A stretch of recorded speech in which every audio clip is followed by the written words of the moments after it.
All right, good morning and welcome into the Mueller Sports Report and welcome into Mornings with Mueller. My name is Jared Mueller. I am your host. Hope everybody is enjoying their breakfast, their coffee, their ride into work, anything else that you could be doing while I take my first sip of coffee today. All right, that's too hot. Let's get that cool a little bit while I talk. So, if you follow me on Twitter, you know that last night in the middle of the night, I woke up with shooting pain down my right arm. If you follow me on Instagram, you know that I went to work out, even though my wrist was hurting when what I thought was just from basketball and a little too much computer work. It seems like I am going to be dealing with a pinched nerve of some kind, and it sucks. Like, kind of makes me nauseous. It hurts all the way down. It's really hard to focus, those kind of things.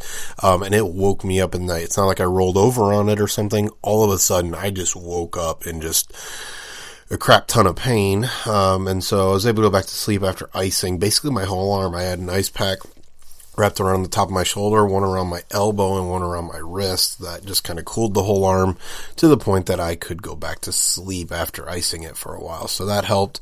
But I'm a little bit tired and running a little bit late, but I wanted to try to be disciplined to this new thing that I'm doing just to see if it resonates with you guys, but it can only resonate if I'm consistent. So even as I'm here kind of rubbing my arm all the way up and down because it hurts just literally from my neck all the way down my shoulder, bicep, tricep, elbow area, and then all the way down to my fingers, basically. So it definitely seems like it is a pinched nerve of some kind, and we'll figure it out what we're going to do with that. We might just try to deal with it on our own, without medicine, without that kind of stuff for a little bit, and then go from there. So one of the things that's interesting about it, and kind of goes back to yesterday and the whole idea of doing what's best for you versus what feels good, is for years, and I can't tell you how many years, just for a long time, I have a lot of back issues and different things from all my different leg surgeries. I can't tell you how long it was that I always would use heat. When something was discomforting to me, my back, my hip, whatever, in this case it'd be my shoulder, my natural inclination was to go to heat because it made me feel good, right? So if I was tight or sore or whatever, the heat made me feel like it was going to loosen me up. It made me feel more comfortable than ice. But there's a reason that rest, ice, compression, and elevation are kind of the go-to methods. And that's because most of the time with pain, not always, but there's inflammation there. And so if you're dealing with inflammation, then you want to cool that down. You want to try to get that inflammation out of there, blah, blah, blah. So trying to do better with ice. But again, it's really, really difficult because it doesn't feel good, right? If I'm literally freezing my arm from the top down, it didn't feel great while I was doing it, but I know it was better for me at the time than it would have been to heat it.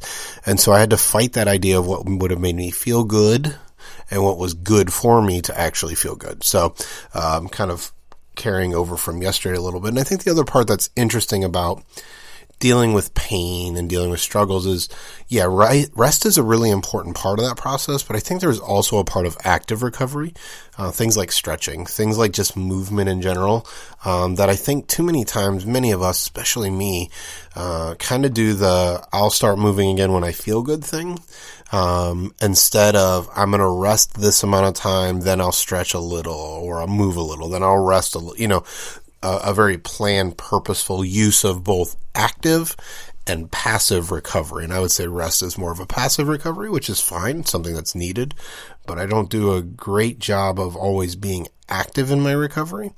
But there are times where you just need to let it rest. So right now I find that if I try to do too much, I'm actually making it worse. So I'm going to try to do less kind of stretching and those kind of things right now and just let it kind of rest. I'm going to try to ice it as much as I can and go from there. So that's where we're at with me. And then I want to kind of switch focus over to the Cavs just a little bit, which can also apply to the Browns and the Indians, but the Cavs are the team that is currently active among the three Cleveland teams. And just ask the question. And just something for you to think about as a sports fan. So if you're not a fan of the Cavaliers, think about the Browns, think about the Indians. With this question, can you enjoy your team even as they're losing. And now for some teams, that's a game, and some teams that's just losing, period. But that's a question I think is important to ask as a sports fan. Not that there's a right answer, but it's important to ask that question, because as the Cavaliers struggle, right, they go through their losing. You know, they've won 3 out of 4 under JB Bickerstaff. I think it's important to ask yourself, can you enjoy that? Can you enjoy watching Kevin Porter Jr.? Can you enjoy watching Colin Sexton? Can you enjoy what is Kevin Love still? Can you enjoy the last few games of Tristan Thompson? Can you figure out what you think Andre Drummond could bring to the team if he continues to be here next year? You know, all of those things I think are questions that, you know, we as fans need to ask, because I think what we're doing, not just in the NBA kind of started it a little bit, but I think what has happened with the quote unquote ring culture, meaning people's people's legacy is only defined based on how many rings they have. I think what's ended up happening for a lot of fans is, instead of just enjoying basketball or enjoying watching a young player develop, or young players develop, or a young team kind of come together, we're so focused only on the wins and losses. And those are important. Again, those outcomes are going to be important. That's how teams are judged. That's how players get contract extensions. That's how coaches get to stick around and create a culture and all that kind of stuff. But I think as fans, that's the business side of things. As fans, I wonder if we can just be happy, right? If we can go into every game and just wonder what is going to be exciting in this game, right? Not only going to win and lose, but what can be fun about this game.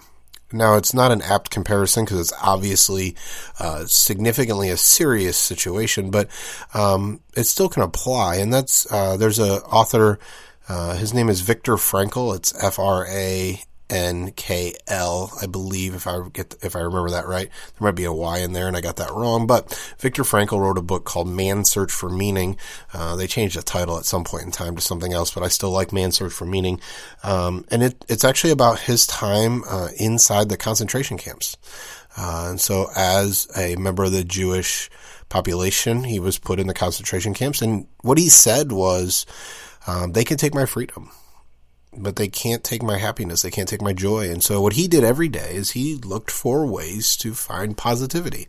So whether it was an extra scrap of bread or a crust of bread, or it was a broken piece of glass that he could hold up to the light so the sun would shine through it and get those cool colors, or whatever it was, Viktor Frankl decided he was going to find joy amidst obviously very significant traumas, very significant things, and he survived.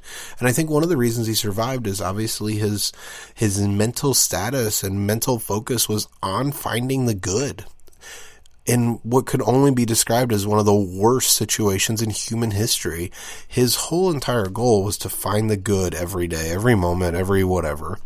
And I think if we take that from a very serious situation to a not so serious situation like sports, I think as fans we can start to enjoy things a little bit better. We can start to like that Colin Sexton can score. We can like that Darius Garland can hit from anywhere. We can like that literally Kevin Porter Jr. looks like he is growing in front of our eyes. And I don't just mean that his game is growing. I think the guy went from 6'4" in the draft to 6'6", 6'7" at this point in time. And it's kind of a joke among Cavs media, but there is some truth to the fact that it looks like he is still growing. And so could Kevin Porter Jr. actually answer the Cavs wing need just as he continues to grow a little bit, right? If KPJ gets to 6'7", 6'8", all of a sudden we're talking about a small forward who can play on the wing along with Darius Garland as the point guard, Colin Sexton as the 2 guard, and then kind of go from there. And so it really could open things up. But again, it's about finding that, the what ifs, the wonder, the excitement, the things that as kids we used to do, right? As kids, you knew wins and losses, but really you were just watching a game. And especially in the NBA, it really does take experience to win, right?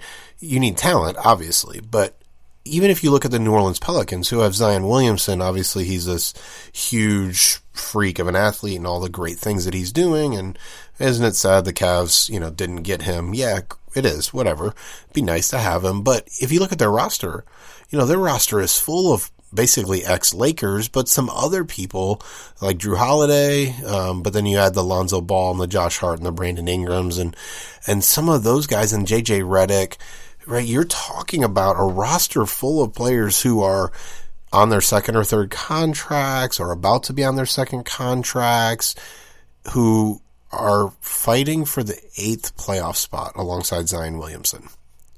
And so when you compare that roster to the Cavs roster, obviously the Cavs have Kevin Love and Tristan Thompson and now Andre Drummond.